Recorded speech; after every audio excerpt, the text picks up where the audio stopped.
आम्ही कुठं म्हटलं तुम्हाला पैसा द्या नाही पण टाकायचा आपल्याला नाहीये पैसा म्हणून आपण बँकेकडून लोन घेतो ना. हो मग तुमचं अशी अपेक्षा आहे की तुम्ही आम्हाला सेटअप दाखवा. पण सेटअप दाखवा नाही स्पेस दाखवा. त्यासाठी आम्हाला भांडवल तर लागेलच. स्पेससाठी कसं भांडवल लागेल तुम्हाला? जागा आपल्याला भाड्याला घ्यायची. तुम्ही मला एक गोष्ट सांगा. असं म्हणणं की शेअर असेल पाहिजे. तुमचं कॅन्डिडेट आहे काय करतोय दिसते फक्त दिसवण्यापुरताही पैसा नाही आहे. तुम्ही लोन मागताय वेल प्रिपेअर्ड होण्यासाठी, चांगला सेटअप बनवण्यासाठी. मी फोनची केअर नाही मागितली तुम्हाला, पण स्वतःचं रेक्युमेशन करून घेते तर ती कोणत्या याला प्रिफर करायची. तुम्ही तरी असाल तर काहीच नसेल.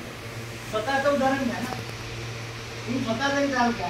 किंवा प्रोजेक्ट रिपोर्ट मध्ये ते फर्निचर ऍड करू आपण. ऍड करावंच लागेल ना सर. प्रोजेक्ट रिपोर्ट मध्ये आपण ऍड केलं की ते पैसे तुम्हाला मिळतील विकत घेण्यासाठी. जागा दाखवा बघतो तुम्ही ट्रेन झाल्याच्या नंतर आता तुम्हाला सरांनी ट्रेनिंग दिलंय, तुम्हाला सर्टिफिकेट दिले. मधात महिना 2 महिने 4 महिन्याचा जोही काही गॅप झाला या गॅपमध्ये तुम्ही काय केलं? तुमचं पर्टिक्युलर सांगा तुम्ही काय केलं ट्रेनिंग झाला? कसे काय कोणावर केली का? येत आहे का?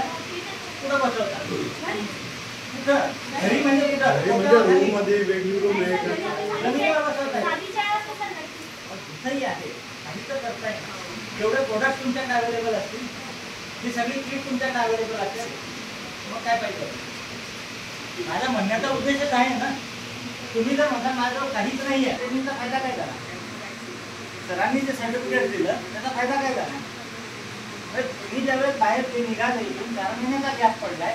या 4 महिन्यात जर तुमची धडपड नसेल, या यातली कोणी एक असा कॅन्डिडेट असेल की ज्यांना ट्रेनिंग झाल्याच्या नंतर बिलकुलच हात लागलेला नाही आहे बिझनेसला, कृपा करून विनंती आहे अप्लाय करू नका.